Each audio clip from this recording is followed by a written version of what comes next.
So with all the news coming out from WB and laying off multiple game studios this week, as well as Monster Hunter Wilds releasing, the most interesting piece of news to me was Fable, and not just the fact that it got delayed, but what we saw in that pre-alpha footage that they decided to release. So Fable for me is a game that I absolutely love. In fact, here is a copy of Fable that I have.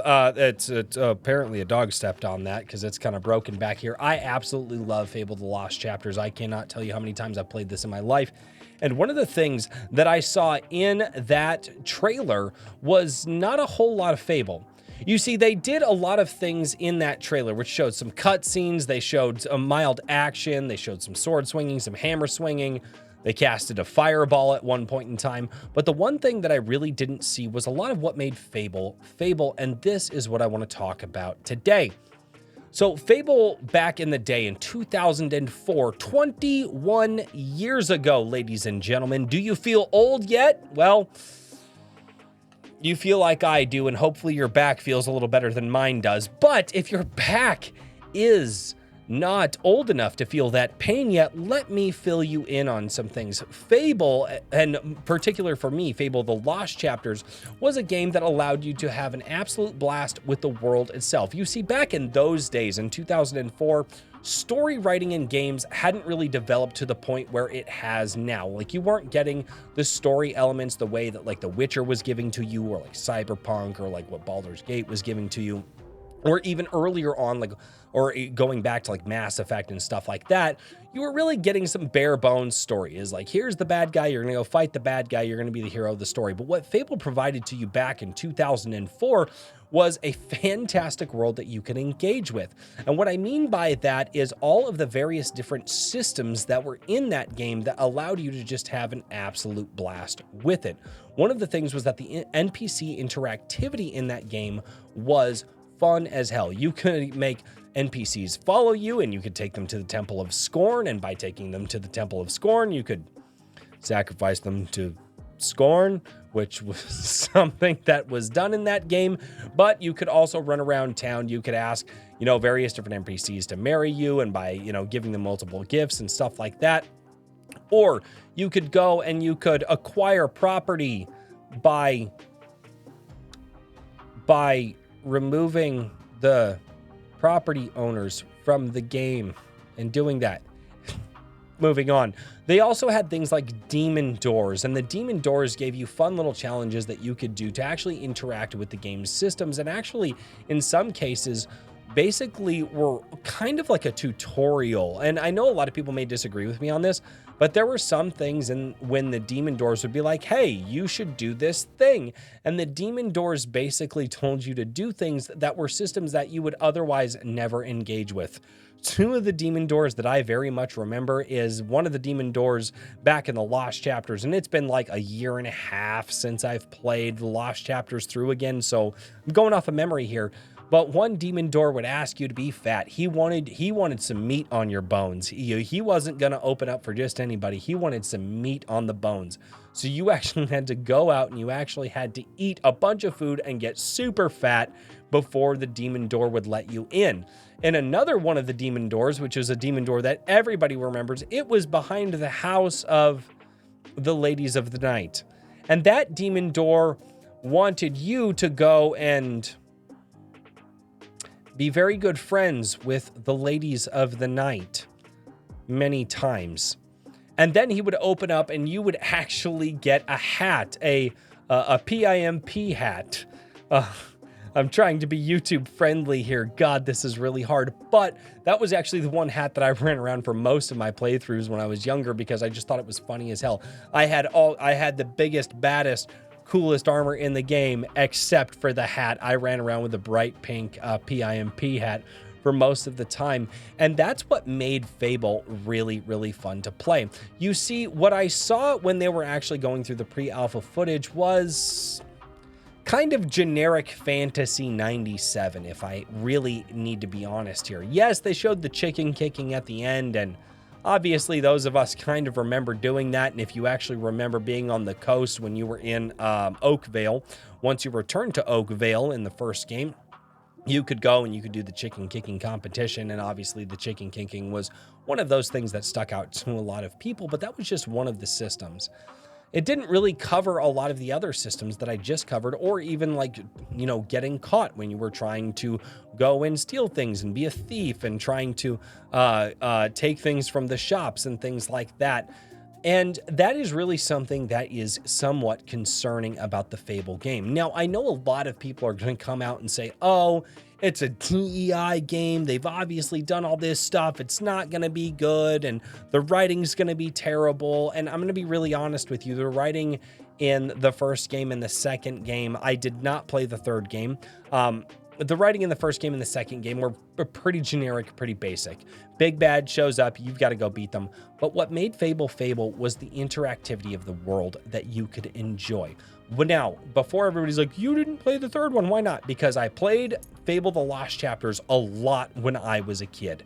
I still play it as an adult. I love Fable The Lost Chapters. It is still in my top 3 games of all time that I've ever played because I just love it. It just resonates with me.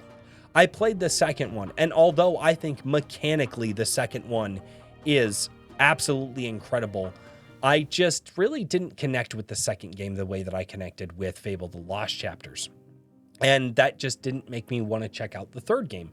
So for me, when I'm looking at this, when I say a Fable reboot, I think, okay, Fable reboot, we're going for like the first game, obviously, because it's a reboot. So you'd want to start with a reboot from the start of the series, one would think. Now, maybe adding some cool mechanical stuff from like the second and third games, or just obviously modern game mechanics that we have now to make everything a fluid thing. But what worries me with what I'm seeing is a lot of these flashy cutscenes and stuff like that. And it feels like they're going to go less Fable with this, and they're going to try to go more Witcher. And I think that what that does is it turns this reboot Fable into just a Witcher clone, where we're going to have a lot of really nice storyline, potentially, maybe not. I don't think the story is going to be that good. But again, when it comes to Fable games, the story doesn't have to be good. What has to be good is the world interactivity that you have there. Now, the world interactivity, when a lot of people go, what do you mean by world interactivity, so on and so forth, it really is the NPC interaction, the demon door interaction, the economy interactions where you can actually buy and sell different gems and stuff like that. Now, I happen to have Fable The Lost Chapters before they patched it, and they still had the infinite money glitch where you can buy and sell gems, and you can just make all kinds of money off of that. Love the infinite money glitch, and modern games took that out, and that makes me sad because give me my infinite money glitch. But all of that aside, it's something that I noticed where chicken kicking at the end of this pre-alpha footage doesn't really mean that it's Fable to me. I mean, chicken kicking, or, whatever you want to call it, I mean, that was an Ocarina of Time back in the day, the N64. You could mess with the chickens in that game as well. What I'm looking for is a Fable game where you had this fun, whimsical game that had really good side quests, that had absolutely fantastic characters for the main characters, but just funny characters for the side characters. I remember going and rescuing a little boy out of the imp cave, and that little boy didn't want to go back to his grandmother. And the grandmother seemed all kinds of concerned, and that little boy was like, I don't want to go back to her. Grandma's kind of a bitch.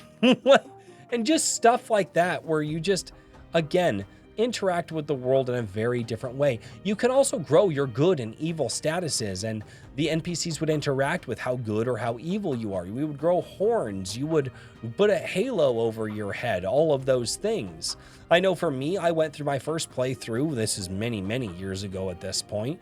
This is probably 19 years ago at this point, but I would go through, do the good playthrough, and then I went through and did the bad playthrough, where I acquired a lot of property, rented it out, and then made sure that I went and collected that money after a while. In fact, one of the things that you can do in the first game that was absolutely insane is that demon door that I told you about earlier that you could go get the PIMP hat from. Well, it was located behind the house of the Ladies of the Night. and you could go into that house and you could find a way, and going through that little side story, you could actually find the deed to that house of the ladies of the night, and you could free them and let it be a home for wayward women. Or you could basically say, no, ladies, you're working for me now, and now you're just going to make money for me. And then, you know, in between going from town to town and marrying multiple women and, you know, having multiple women in town be your wives, you could go and visit your house of the ladies of the night. Again, it seems ridiculous, and the whole game was ridiculous. It was absolutely an insane take on the fantasy genre, where you are the hero of the world. You're technically considered a hero by title, right? But the hero title, you very much and very quickly find out that the hero title could be good or evil. It just, it's like an occupation, right? It's like you have good plumbers and bad plumbers. Well, in this world, you have good heroes and bad heroes. And I just worry that they're going to miss out on a lot of those fun, interesting things that made Fable.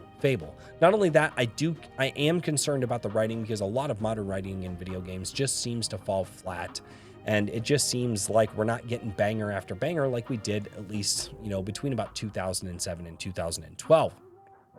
But all of that aside, what worries me the most about Fable isn't the fact that it got delayed. I think that's probably the smartest thing that they could do, considering they're releasing pre-alpha footage. They should have released this fall, so that concerns me that they're already behind the ball there. And they definitely delayed because Grand Theft Auto 6 is coming out, or should be coming out this fall, and nobody wants to be near that. What worries me the most is that I'm not seeing a whole lot of Fable in the Fable footage that has been released so far. So let me know down in the comments below, what do you guys think about the Fable reboot? I haven't had a whole lot of faith in this, to be perfectly honest. I definitely think that this is going to be more generic fantasy number 97 video game. And hopefully it's not. Hopefully it is a return to form for Fable. I know obviously a lot of people may have something to say, well, it's a female protagonist. But like, well, in the first game, you could only be a male, but in games 2 and 3, you were given the option to play male or female. So I'm kind of like, neither here nor there about that. But I definitely don't think that this is going to be, I don't think this is going to be a return to Fable. I think that from what I'm seeing in the promotional material so far, they're not showing a lot of Fable, and they're showing a lot of generic fantasy number 97 video game to all of us. But let me know what you guys think down in the comments below. I have been fighting a sinus infection for the last like 3 or 4 days, which is why, 1, it's hard to talk in this video, and 2, why I didn't upload this 3 or 4 days ago, but this is something important to me. So let me know what you guys think down in the comments below. I appreciate all of you. Hit the subscribe button if this is content that you like. Thank you so much to everybody who tuned into my Avowed video last week. My good Lord, 30,000 views for this channel. That's a lot of views. And I want to say thank you to everybody out there who checked out last week's video, who subscribed to the channel, who left comments. Whether you like what I said or didn't like what I said, you guys still left comments. And a lot of you who liked what I said or didn't like what I said had some really valid points. And I appreciate those people who came in level-headed, whether you agreed or disagreed. As always, until next time, cheers, everybody.